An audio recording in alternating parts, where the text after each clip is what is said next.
RenRe's been really strategic in how you've thought about this and kind of developed a hybrid model around the sources of capital that you use. Could you tell us about that? And maybe at this point in the insurance cycle, is the industry overcapitalized? I mean, is it becoming a problem to have so much capital flowing in?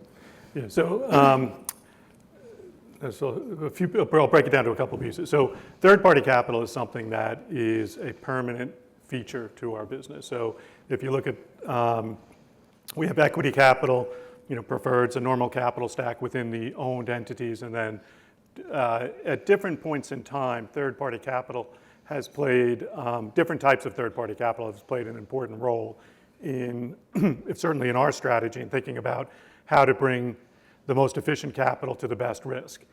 And what we've seen over the years is, I think people sometimes talk about third-party capital as being one thing. But at some points it's pension funds and endowments, other times hedge funds are interested.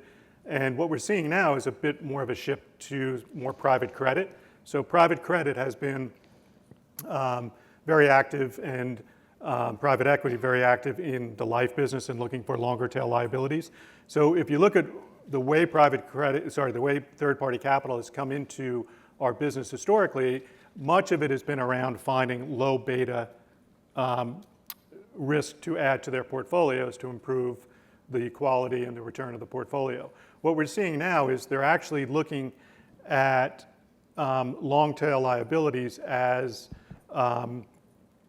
investment funding.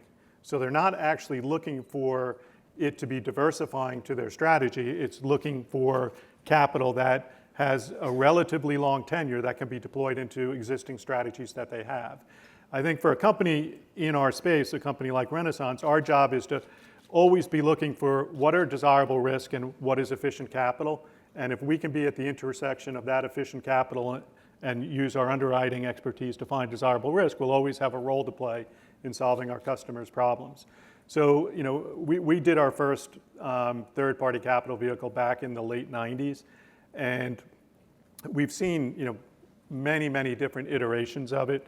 We've seen the growth of cat bonds, we've seen hedge funds in and out, as I mentioned, and right now we're going through another phase where we're seeing private credit in particular being much more aggressive, shifting their focus from the life sector, looking more at casualty reserves because of the tenure and the duration, and allows them to deploy it into their existing strategies. Really interesting. I mean, just to be clear on what you mean by as investment funding, as a source of investment funding. In other words, they're interested in it for the asset side rather than necessarily for the underwriting risk? Yeah, so they'll take, a typical discussion with a private credit is they'll pay a company like us to give them our reserves.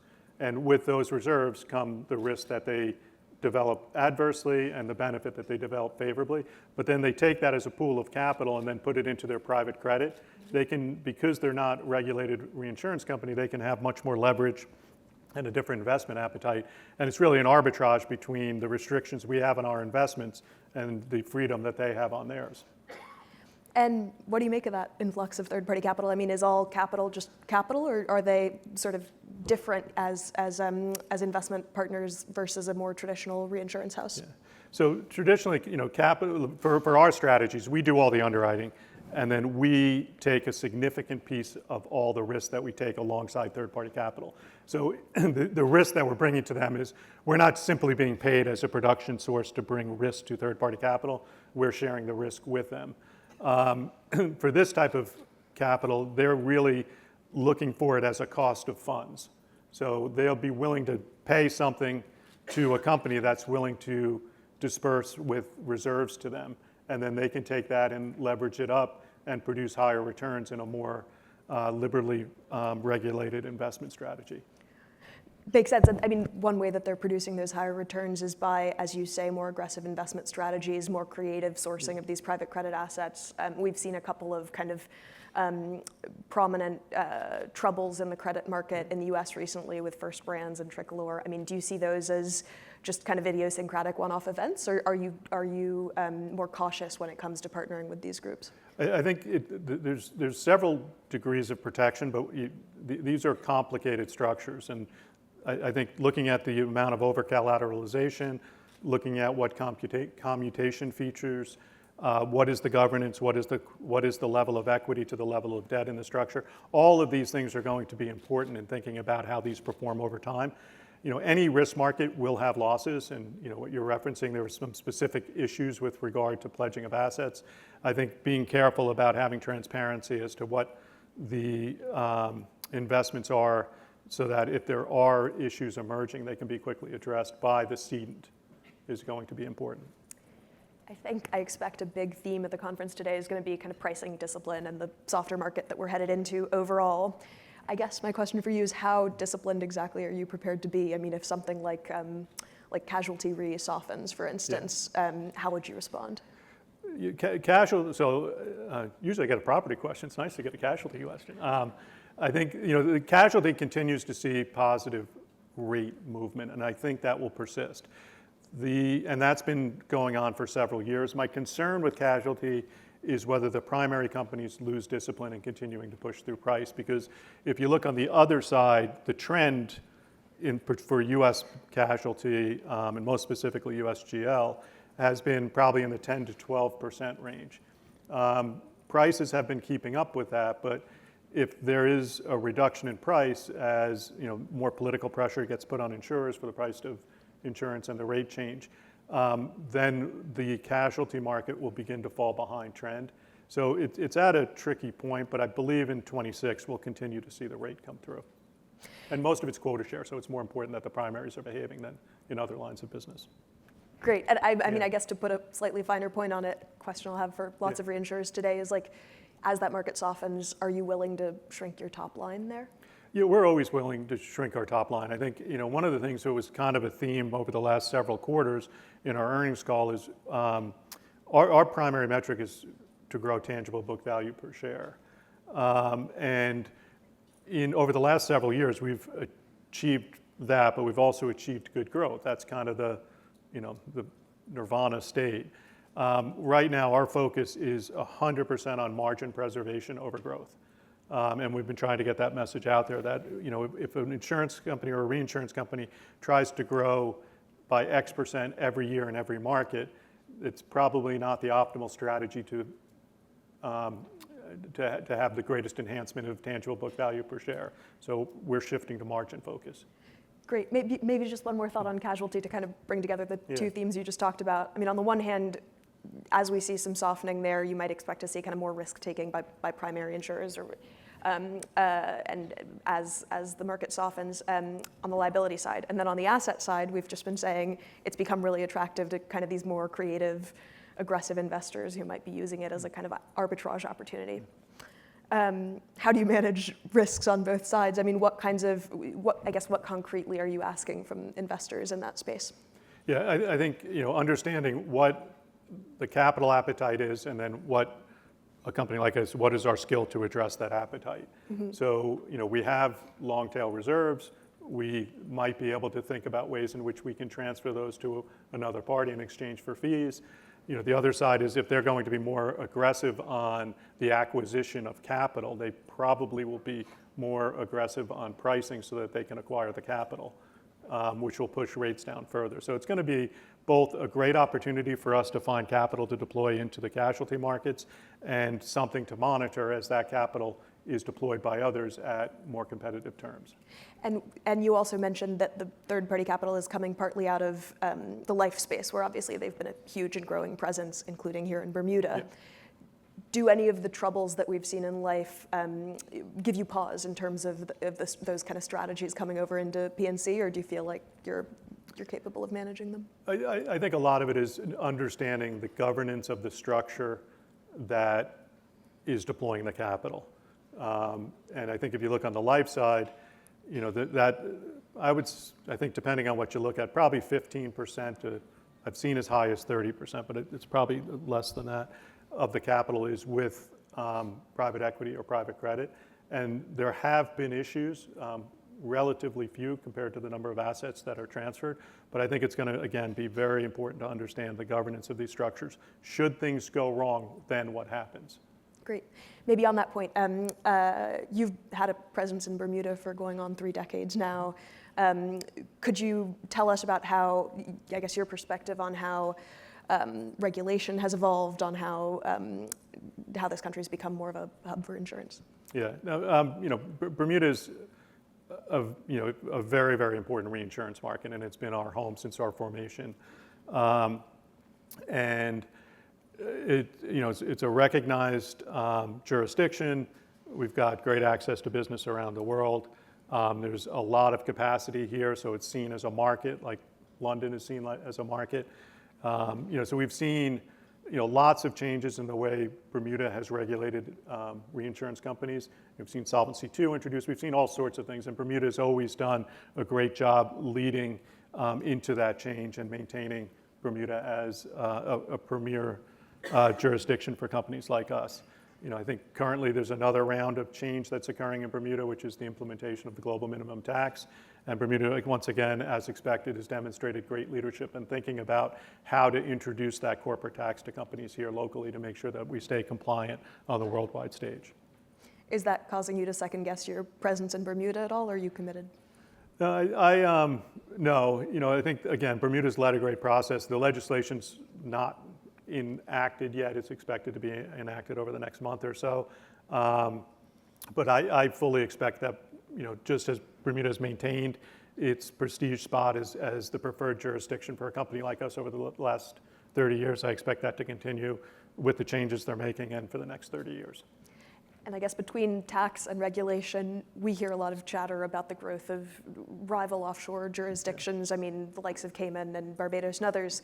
Are those also serious contenders to be a kind of global reinsurance hub, or do you see them as more focused on the US market? There's different, each environment has a product in which they're thinking about as to how to attract international business. And Bermuda's done a very good job of being able to attract companies with a global footprint. If you go to other jurisdictions, their marketing and the product that they've built to attract capital is very much more narrow. Much of it's focused on the US or Canada or something specific. Bermuda has that worldwide footprint, which I think puts it in a unique position to compete on the international stage, including in the US. Another trend I've been really curious about is the growth of MGAs, of kind of fronting carriers, and more kind of capital light type underwriting structures, changes in distribution, and then kind of the balance sheet being very separate from that. I mean, again, RenRe has a real strategy there, but what should we make of that broader market trend? There's obviously the kind of frequent criticism that there's less skin in the game from MGAs, or that they're excessively risk-taking. Do you think there's any truth to that? Well, for some, there's good MGAs and others. I think places probably most transparent is in the E&S market. Yeah. And we've believed for a long time that the market's going to virtually recreate the vertical tower that has been the typical insurance company. A typical insurance company has done everything from have its own owned capital, its own claims, many have their own distribution, and you kind of stack it up, and it's this vertical column that delivers the insurance product to the customer and the return to the investor. If you look at what's happening in the E&S, and what you're highlighting is you've got somebody who can do the underwriting, you've got a third-party administrator who can do the claims, you've got a fronting carrier that will manage the paper, and then behind that you'll have a mix of insurers and capital. And I think over time, that virtualization of the supply chain of capital to risk is going to continue. And we've thought long and hard about how we can interact into that space, because ultimately having singular vertical towers with all the changes in technology, all the changes in capital, that may not in the next 10 years be the most efficient delivery mechanism of an insurance product. It might be more efficient to have niche players doing these specific activities really, really well, and then a company like us with capital knitting them together and then being able to deliver the product in a different way.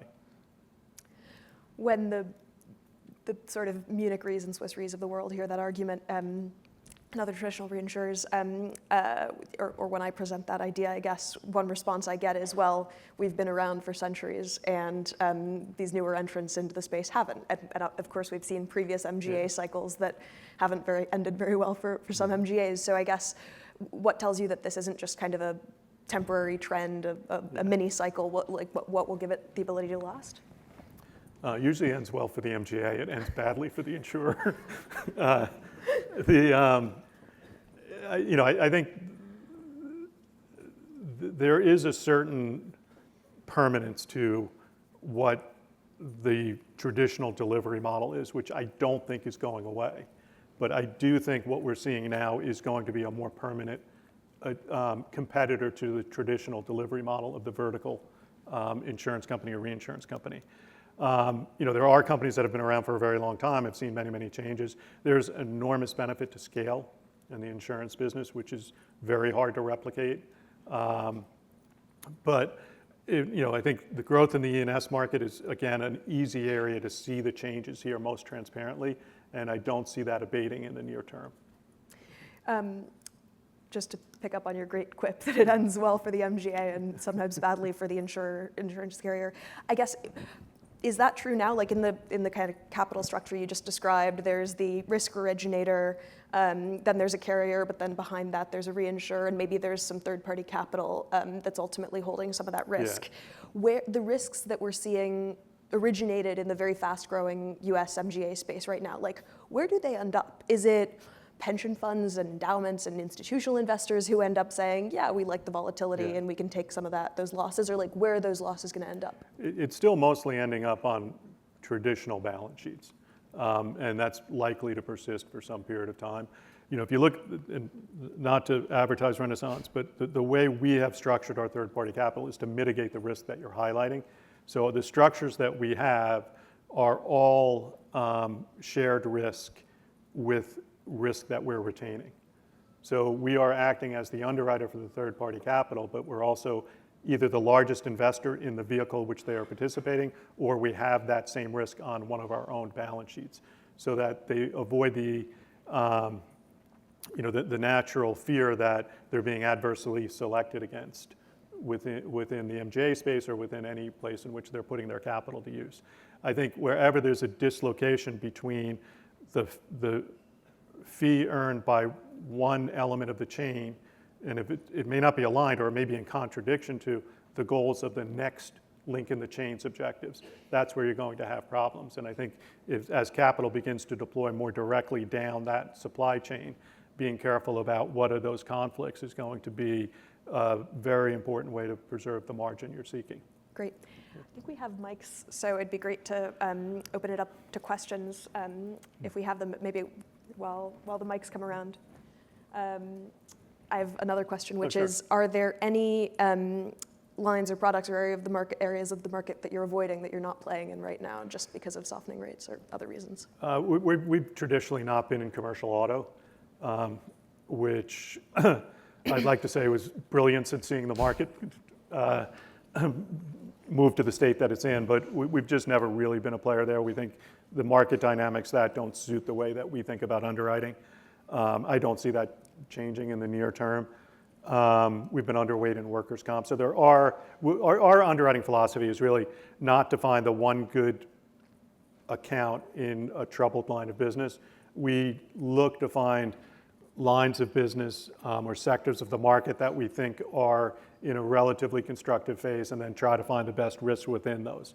I think there are different strategies that can work where you can find the golden egg among the rotten eggs, but that's not the way we think about it. Do we have any questions in the audience? Right here. Surprising. Feel free to. You don't need a microphone. Well.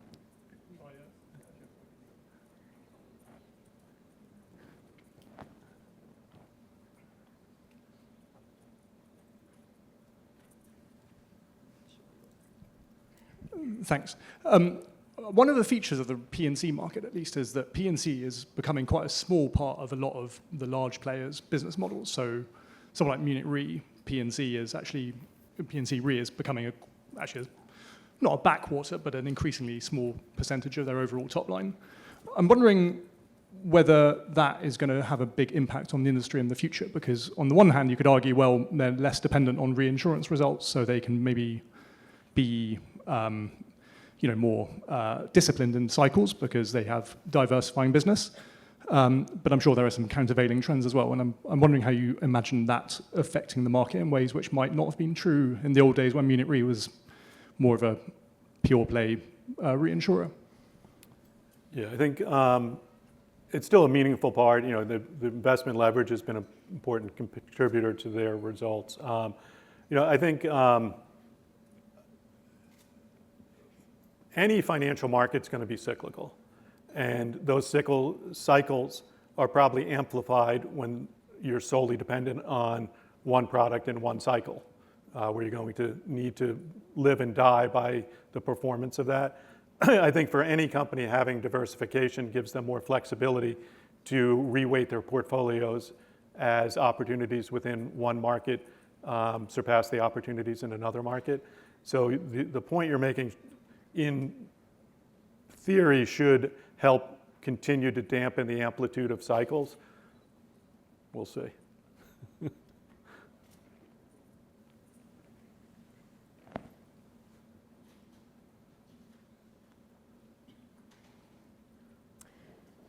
Do we have any other questions? If not, I have plenty more. Okay. I guess just to go back to where we started on the growth of private credit and private equity into the space. I mean, some of the points you're making about increased leverage, greater opportunities for arbitrage, in a way that's why it's able to be a more efficient sort of provider of capital versus traditional balance sheets. But in other industries, that's created a lot of concern. And so I wonder if you had any further thoughts on just how you're managing some of the risks of those more aggressive asset investment strategies, I guess particularly in the casualty space, because that takes longer to develop, and so that you can do kind of more interesting, creative stuff there. Yeah. I think it's absolutely something that needs to be watched. And again, it goes back to the governance. I think, most insurance companies, reinsurance, have private credit investments and private equity investments. We're used to thinking about the risks associated with that, but we're also an LP directly managed by the firm, and we have transparency on the assets and the investments that they're making. I think as you think about these structures, the relationship changes. The cession to the vehicle which is going to be deployed into these strategies is going to be a reinsurance protection in all likelihood against the performance of the assets that are ceded. Then those assets get invested at hopefully returns greater than whatever development occurs within the cession.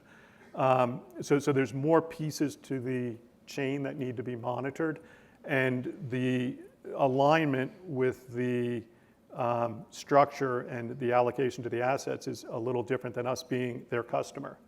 We're actually their provider of the risk and the capital. So I think recognizing that it is not the same thing as being a LP in a private credit fund, and then focusing on the collateralization, the tail, the commutation, and all the other elements to make sure that it's a structure that will persist if there are troubled times in the credit markets.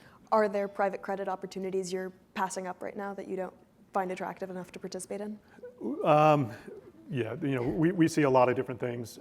We see some opportunities in those spaces, but we also, a lot of things roll through our, through RenaissanceRe that we have the opportunity to look at, some of which we take action on, most of which we pass on. Great. Maybe any just closing thoughts on sort of managing the cycle that we're headed into? Advice for the audience? It's what we believe, and what we've said is, if you go back to the beginning of 23, back to property, the rates went up about 50%, and we're trading at what are healthy margins. What we said on the earnings call is, what is being discussed is a 10% rate reduction going into the 1/1. If rates went up 10% less in 23, we would have done exactly the same thing. So I think it's just being thoughtful and focusing less on rate change and more on rate adequacy will lead to a more rational market, I hope. Terrific. Thank you so much, Kevin. Thank you.